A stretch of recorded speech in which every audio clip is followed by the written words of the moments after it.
Ito po yung tutorial kung paano ko po ito ginawa. Madali lang to mga lods. Tara, gawin natin. Let's go! Dito mga lods, pinicturean ko po muna yung bagay na gagamitin po natin sa ganitong transition. Tapos po, nag-picture din po ako ng pinaka-background yan. Kapag meron na po kayo niyan, gawa na po tayo ng acting video.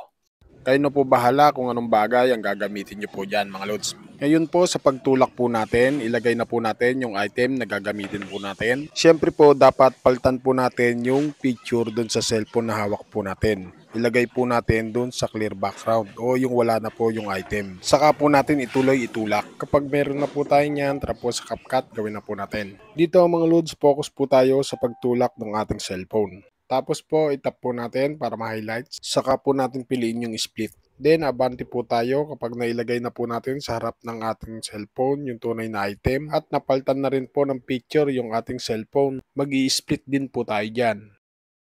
Then, yung nasa gitna, delete po natin. Kapag ipinlay po natin yan, ganyan po kakalabasan yan. Dito mga lods, dapat nakatiming po yung pagtulak dun sa ating item o kunwaring lumabas sa cellphone. Ngayon po kapag goods na po tayo dyan, export na po muna natin yan. Hindi pa po tayo tapos dyan, add new project po uli tayo. Kunin po uli natin yung ating in-export. Dito mga lods, mag-i-split po uli tayo. I-timing po natin yung bago itulak yung cellphone. Dyan po tayo mag-i-split. Then abante po uli. Kapag kunwaring lumabas na yung ating item sa ating cellphone, mag-split din po tayo dyan. Tapos po, stay po tayo sa gitna niyan. Then, piliin po natin sa baba yung motion blur. Yung blur po niyan, lagay po natin sa 50. Ganun din po yung blend niyan, lagay din po natin sa 50. Kapag goods na, tap po natin yung check icon. Kapag goods na po tayo dyan, i-check po natin, i-play po natin.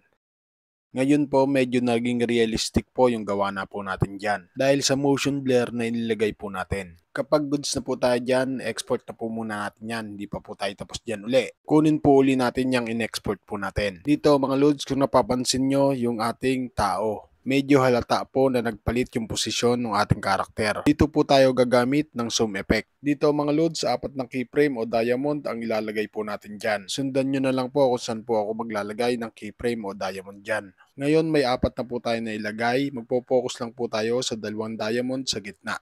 Reminder lang mga lods, bago po tayo mag-zoom, itapat lang po natin yung playhead o yung puting guhit na yan, saka po natin i-zoom yan. Ganun din po gagawin natin sa pangalawang diamond. Kapag goods na po tayo dyan, i-play po natin. Finally, kapag all goods na po, ready to export na po natin to mga lods. Para sa mga baguhan dito kay CapCut, sana po nasundan at sana po nakatulong. At kung nakatulong, huwag mo namang kalimutan i-follow ako para updated ka sa mga tutorial na gagawin ko pa. Nasundan po ba? Sana nasundan at sana nakatulong. At kung nakatulong, pakishare mo naman ang video nito para makatulong din po sa iba. Paano mga lods? Salamat sa inyong panonood at thank you Lord. Peace out!